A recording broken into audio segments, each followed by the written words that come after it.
So as you all know that I am making videos on object oriented programming. So today my topic is inheritance. So without wasting of any time, I am starting the video with definition. Inheritance, a programming technique that is used to reuse an existing class to build a new class known as inheritance. Vehicle, bus, truck, motorcycle. Actually inheritance एक ऐसी technique को कहते हैं जिसमें से एक class में से दूसरी क्लास को हम डिराइव करते हैं।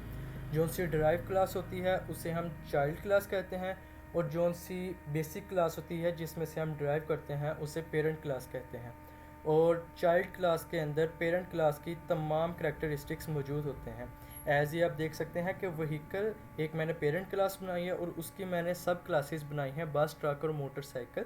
तो आप तीनों में देख सकते हैं कि ये तीनों में एक चीज़ कॉमन है, वो है ये तीनों व्हीकल हैं। तो नेक्स्ट चलते हैं कि इसे डिक्लेयर किस तरह करते हैं।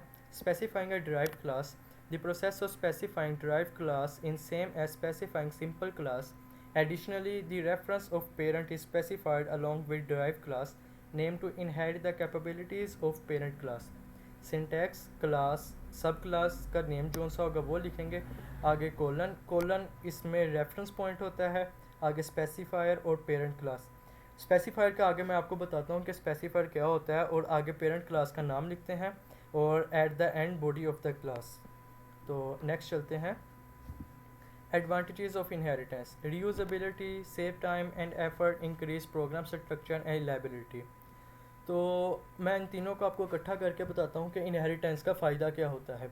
अगर सपोज़ कर लें, अगर हम एक क्लास बनाते हैं तो उसके अंदर अगर हम 15 फंक्शंस को डिक्लेयर करते हैं, तो अगर हम तो समझ लेंगे, अगर हम किसी दूसरे शख्स को ये समझाएं तो उसके लिए काफ़ी मुश्किल होगा कि एक ही क्लास में 15 फंक्शंस को समझे। तो इसी तरह हम एक क्लास को डिवाइड करेंगे और उसी तरह फंक्शंस को भी डिवाइड कर देंगे कि एक क्लास में हम 5 फंक्शंस बना लें, एक क्लास में हम 5 फंक्शन बना लें। तो इससे हम टाइम भी बचा सकते हैं और समझने में भी ईजी होगा। तो नेक्स्ट चलते हैं। Categories of inheritance: single inheritance, multiple inheritance. Child class जो सी होती है, अगर उसे हम सिर्फ एक पेरेंट क्लास से ड्राइव करें तो उसे सिंगल इनहेरिटेंस कहते हैं। और अगर हम चाइल्ड क्लास को दो या दो से ज़्यादा पेरेंट क्लासेस से ड्राइव करें तो उसे मल्टीपल इनहेरिटेंस कहते हैं। ये इजी है, ये आपको समझ लग जाएगा इजीली अगर आप पिक्चर भी सिर्फ देखें तो। Protected assess specifier: actually specifier की 3 टाइप्स होती हैं, पब्लिक, प्रोटेक्टेड एंड प्राइवेट। तो ये जो सा सेकंड ब्लॉक बनाया है असेसिबल फ्रॉम ऑन क्लास, ये एक्चुअली पेरेंट क्लास है कि अगर हम इसमें पब्लिक या प्रोटेक्टेड या प्राइवेट असेस स्पेसिफायर कोई भी स्पेसिफायर यूज़ करें तो उसे हम असेस कर सकते हैं। असेसिबल फ्रॉम डिराइव्ड क्लास, इससे मुराद चाइल्ड क्लास है, और इसमें हम सिर्फ पेरेंट क्लास के पब्लिक और प्रोटेक्टेड असेस स्पेसिफायर के डाटा को असेस कर सकते हैं। And the last one accessible from object outside class, it's main function. तो मेन फंक्शन में हम सिर्फ वही डाटा को असेस कर सकते हैं जो कि पब्लिक असेस स्पेसिफायर में लिखा होगा, अदरवाइज प्रोटेक्टेड या प्राइवेट में लिखा होगा तो हम उसे असेस नहीं कर सकते। तो इसके बाद मैं आपको प्रैक्टिकल दिखाऊंगा तो आपको इजीली समझ लग जाएगा। नेक्स्ट चलते हैं। Assessing member of parent class. First one is assessing constructor of parent class. Means के अगर हम मेन फंक्शन में अगर टाइप कर लें तो चाइल्ड क्लास के अंदर अगर हम कोई कंस्ट्रक्टर बनाएं या ना बनाएं तो जो सा मेन फंक्शन होगा वो ऑटोमेटिकली पेरेंट क्लास के कंस्ट्रक्टर तक असेस हासिल कर लेगा। And the second one is assessing member function of parent class. तो ये एक्चुअली जो सा सेकंड ऑप्शन है ये चाइल्ड क्लास के लिए है कि अगर हम पेरेंट क्लास के अंदर प्रोटेक्टेड या प्राइवेट असेस स्पेसिफायर यूज़ करेंगे तभी हम मेंबर फंक्शन जो से होंगे पेरेंट क्लास के उसको असेस कर सकते हैं, otherwise private assess specifier use करते हुए हम डाटा को असेस नहीं हासिल कर सकते हैं। तो नेक्स्ट चलते हैं। Function overriding: the process of declaring member in derived class with the same name and same signature as in parent class is known as function overriding. ये मैं आपको समझाता हूँ कि सपोज़ कर लें अगर आपने पेरेंट क्लास में कोई भी फंक्शन बनाया है और उसकी वर्किंग भी डिक्लेयर कर दी है, तो और चाइल्ड क्लास के अंदर सेम एज इट इज़ वैसा ही हम फंक्शन उसका नेम भी सेम लिख लें और उसकी हम फंक्शनिंग भी हम सेम रख लें पेरेंट क्लास की तरह।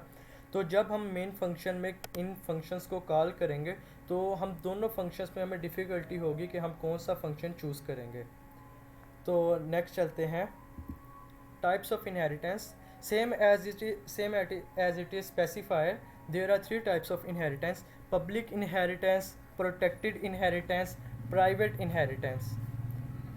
तो ये भी सेम उसी की तरह है। तो मैं आपको अब प्रैक्टिकल दिखाता हूँ। ये मैंने यहाँ पर एक प्रोग्राम लिखा हुआ है। जिसमें मैंने एक क्लास बनाई है मूव। ये मैं आपको दिखाता हूँ, थोड़ा जूम इन करके। ये मैंने क्लास बनाई है मूव। इसके बाद मैंने प्रोटेक्टेड असेस स्पेसिफायर किया है और उसके बाद इन डाटा टाइप से मैंने पी वेरिएबल को डिक्लेयर किया है। उसके बाद पब्लिक असेस स्पेसिफायर, उसके बाद मैंने एक कंस्ट्रक्टर बनाया है मूव नेम से और उसमें मैंने पी वेरिएबल को ज़ीरो वैल्यू असाइन कर दी है। उसके बाद मैंने एक इंक्रीमेंट का उसके बाद ये मैंने यहाँ पर एक इंक्रीमेंट का फंक्शन बनाया है जिसमें मैंने p में एक का इंक्रीमेंट कर दिया और वर्ड शो जो मैंने डिस्प्ले के लिए फंक्शन यूज़ करूँगा वो शो होगा। एंड उसके बाद मैंने एक सब क्लास चाइल्ड क्लास बनाई है मूव टू। ये आप देख सकते हैं कि सिंपली इसको बनाने के लिए क्लास कीवर्ड यूज़ होता है, ये जहाँ पर मेरा कर्सर है। और मूव टू मैंने सिंपली उसका नेम लिखा, उसके बाद कोलन यहाँ पर रेफरेंस पॉइंट होगा। उसके बाद स्पेसिफायर पब्लिक मीन्स के जितना भी पब्लिक के नीचे डेटा होगा उसे असेस कर सकते हैं। उसके बाद मूव जो सा क्लास का नेम हो। तो उसके बाद मैंने सब क्लास में पब्लिक असेस स्पेसिफायर को डिक्लेयर किया। उसमें मैंने एक फंक्शन बनाया डिक्रीमेंट का और उसमें मैंने जो सा मैंने पहले इंक्रीमेंट किया था उसमें डिक्रीमेंट कर दिया। तो उसके बाद मैंने मेन फंक्शन बनाया। मेन फंक्शन में मूव टू मैंने क्लास का नेम लिखा। उसके बाद मैंने एक ऑब्जेक्ट क्रिएट किया m। तो जैसे ही मैंने m को किया तो साथ ही p में ज़ीरो वैल्यू असाइन हो जाएगी। और उसके बाद मैंने p m डॉट शो उसको मैंने शो करवाया है। फिर मैंने इंक्रीमेंट को फंक्शन को कॉल किया और मैंने दोबारा उसे शो करवाया है। और फिर मैंने डिक्रीमेंट के फंक्शन को कॉल किया और उसके बाद मैंने उसे दोबारा शो करवाया है। तो लेट्स हम इसे कंपाइल करते हैं। तो कोई भी एरर नहीं आया है। तो ये आप देख सकते हैं जो सा पहला मैंने मूव के अंदर मैंने p को ज़ीरो वैल्यू असाइन की थी वो यहाँ तक हो गया है।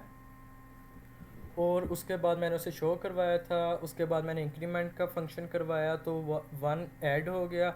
और फिर सब क्लास के अंदर मैंने डिक्रीमेंट किया था तो दोबारा वैल्यू ज़ीरो हो गई। तो आज सिर्फ यहीं तक की। तो आप मेरी नेक्स्ट वीडियोस में ऑब्जेक्ट ओरिएंटेड प्रोग्रामिंग के बारे में और भी चीज़ें आपको सीखने को मिलेंगी। तो अल्लाह हाफिज़ एवरीवन।